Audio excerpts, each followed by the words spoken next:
my great pleasure to have my studio guest with me today, Director of Competitions for the USPA, Jim Hayhurst. Jim, it's good to see you again. Thank you. Good to be here again.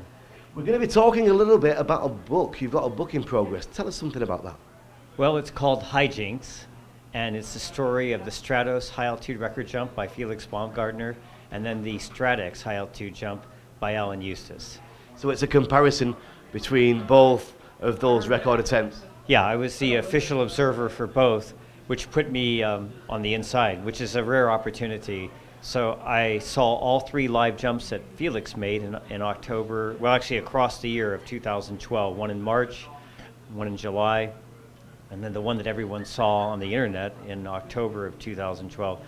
The same thing happened, surprisingly, 2 years later in October of 2014. Alan made those two jumps all in October on the 3rd, the 14th, and I think the 24th. So yeah, it was a real opportunity to contrast and compare two totally different approaches to doing the same thing. And both of them were brilliant. They were just amazing events. So yeah, I had the rare opportunity to get to witness both. And it's a wonderful, interesting story. You've been serializing the story in the Blue Skies mag a little bit, haven't you? Where did the initial idea of putting it down in a story come from? It actually happened as I walked into the double-wide trailer that they had set up for StratEx in October. It was October, the evening of October 4th, 2014.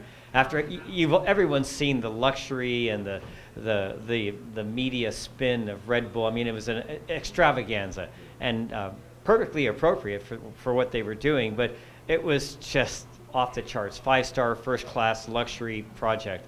And when I showed up at StratEx, they had a double-wide trailer for the team to assemble and a single-wide trailer for mission control, 3 porta-johns outside, and about 25 engineers.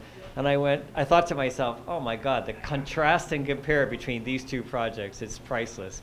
And then as the events unfolded even more so, I just thought, no one else will tell this story. No one else got to watch as an impartial observer to the drama and the inside stuff that happened. And it seemed like a story was just presented to me. Like I would be derelict not to tell the story. I mean, somebody got to see it, and I should share what I saw, what I witnessed with everybody. Are Felix and Ellen aware of the book, and have you had any feedback from them? Are they happy about it? Did they have any issues with it? Yeah, that's a good question. Actually, since it's been serialized, it's in Blue Sky magazine. They put it on their website, just the first few episodes. And no one's contacted me yet from Red Bull. Felix, I mean, I'm very complimentary to both individuals. So there should be no problem. But no one's contacted me. Now, Alan actually does know that I'm doing this story, and his people have given me a lot of photographs and full access. I'm still telling it from my point of view, but they're pleased to know that there's one more venue where the story will get out. And when do you expect the whole thing to be out and available? Is it going to be in a book format? Yeah, I have a publisher lined up, and now what do you do when you get what you wanted? Now I've had people say maybe you should keep control of it and self-publish it for a while and do an audio book, through Kindle, and then let it get even bigger. Because initially, the audience is going to be limited to skydivers, skydiving people, and then the next circle of people that are involved in the aerospace industry, who understand what's going on, know about records, and are curious. I think beyond that, the story has legs. I think there's enough drama and enough humor and interesting events that took place that I think it would actually be one of those books that's a breakout story. But it's the best way to do that, to keep control of it till it does break out. I mean, look at the book, The Martian. I was just going to say, Andy Weir, that's exactly what he did. Yeah, exactly. He self-published, and then it went on to Kindle, and then the publishers got involved. Now he's got a major movie. Jim, this could be you a few years down the line. I think so, and it's kind of that sort of techno story. I try not to get utterly bogged down, but as I read The Martian 3 or 4 years ago. I saw the movie, recently listened to the audio tape, and as I relive it, I think about just how technical the book was.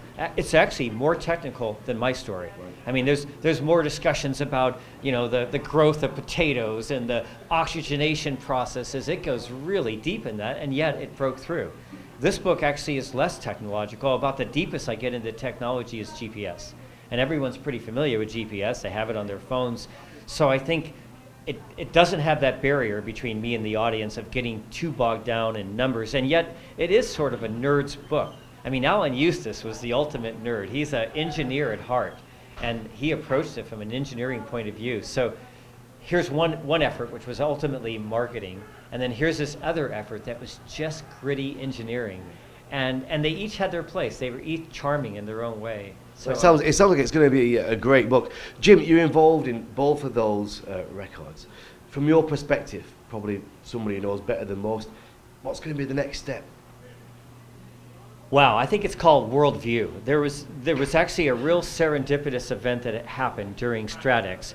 When Alan Eustace reached the point where he thought he could do it, he contacted a gentleman named Tabor McCollum, the CEO of Paragon Space Developmental Corporation. It's down in Tucson, not too far from here.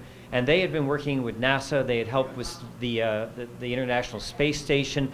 They were really a leading-edge environmental, space-oriented company. And Alan came to Paragon and said, do you think you could help me? And they said, could you help me get into the stratosphere? He had like the idea of a self-contained stratospheric exploration device that you would also jump from.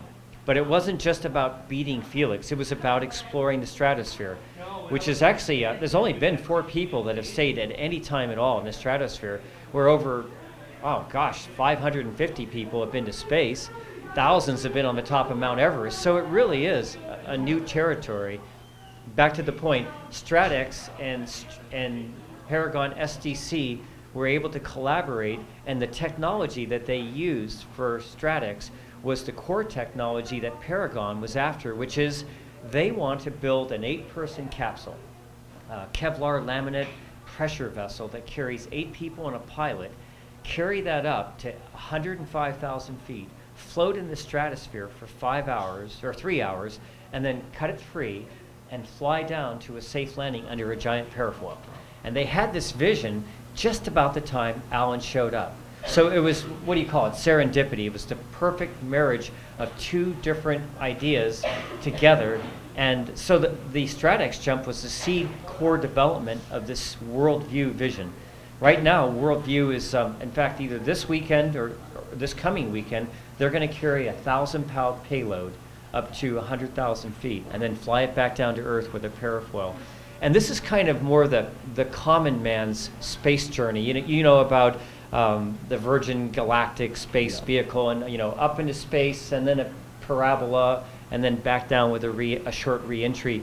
This is a more genteel, financially approachable chance to get up there and see the blackness of space and the curvature of the Earth while you're Facebooking your friends and having a martini. Wow. And they're talking about, say, $50,000 a head. Wow. That's a lot cheaper than what we've been looking at in the past. Yeah. And it's actually a much safer operation. The balloon gets put in position. This was one of the technologies they developed for StratEx. The balloon is stabilized, then they put the payload over it, then they hook it up and cut it free. So it's a nice, safe launch. The ballooning is very reliable. The capsule is well-developed technology, so they're putting it together now. And one of the neat things I've suggested to them that I think they're going to do is that 8th seat on the flight, I think they're going to raffle it to charity, so that somebody is the lucky winner on each flight. So it's not just the wealthy, it's also a lucky raffle winner, which will bring good vibrations and support because they're raising money for charity, and yet some lucky duck will get to go on every flight. And they're going to Facebook and tell all their friends. So it'll be a great way of social media spreading what they're doing to the world. So I think it's a brilliant next. Well, I think we should get Skydive TV on one of those flights, definitely. Absolutely. I'll be up there. I'll mention it. James, thank you very much for your time, and lots of good luck with your book. I can't wait to read it. Thank you so much. I really appreciate the time. Thank you.